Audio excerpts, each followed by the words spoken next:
Hello, class, and welcome to week 4.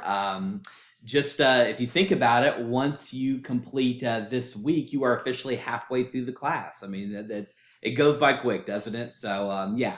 But this week, by my own admission, is probably the most intensive week of all because there's 3 chapters that we talk about. In most other weeks we only cover 1 or 2 chapters, but this is the only week that we have 3 chapters. It's chapters 8, which is all about performance management, chapter 9 about employee development, and then chapter 10 about employee separation and retention. So again, this is a busy week, and I do apologize for the heavy amount of reading this week and for the detail. But again, hopefully this is the only week where you have this kind of information. So again, um, in this week's module, obviously there will be a couple, there'll be 3 different lecture videos, one for chapter 8, one for chapter 9, and one for chapter 10.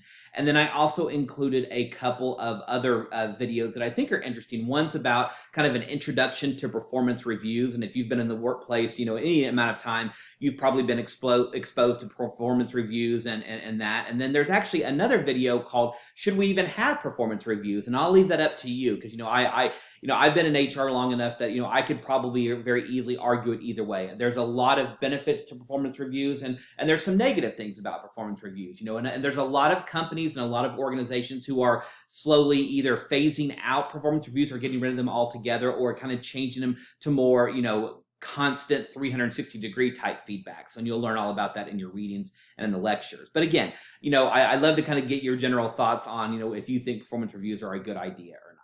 So, as far as assignments this week, we have 2 assignments. First off is we have a discussion board. It's based on an article in I think in chapter 9 that you'll read about. And again, I'll love to get your feedback on a particular type of employee development project.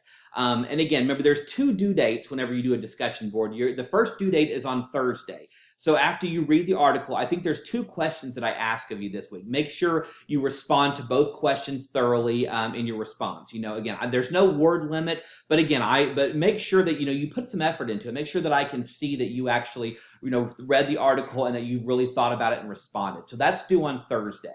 And then you will have, you need to respond to 2 different classmates from there. I would prefer if you choose 2 different classmates to respond, and then respond to their post. And that is due by Sunday. Now, remember, as I mentioned a couple weeks ago, make sure when you respond, what is acceptable is kind of going through each thing that they talk about and giving your opinions on it, and then adding to it or saying, I agree with that, or I disagree, and here's why. If you're going to disagree, you're welcome to do so, and make sure you do it respectfully. But what I don't want to see is, hey, Sally, great job, loved your article, post. Or I really agree with you, I agree with you, you're spot on, great job. That won't get you any points because all you're doing there is just responding without any analysis, and I don't reward points for that. So make sure you actually, hey, Sally, I love what you wrote about this. I wrote something similar. I'm comparing yours to mine, and here's where I think maybe we can work together on this. Something along those lines. Make sure that I know that you have read what they said and responded accordingly. These 1 or 2 short, sentence responses won't give you any points. So that's a discussion board this week, and that same philosophy will carry through the rest of the course.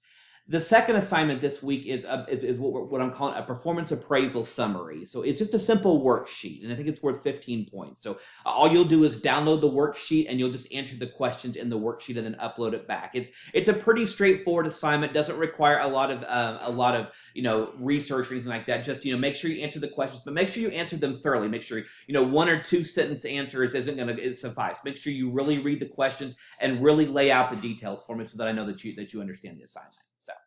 Again, like I said, this is probably, at least as far as the number of chapters that we cover, it's definitely the busiest week of all. So, but again, once we get through this week, you're halfway over the hump and on the home stretch to the end of the course. So, if you have any questions, as always, please let me know, and I look forward to seeing what you provide in the performance appraisal summary, and I'm really looking forward to what you write on the discussion board. Have a great week, everyone.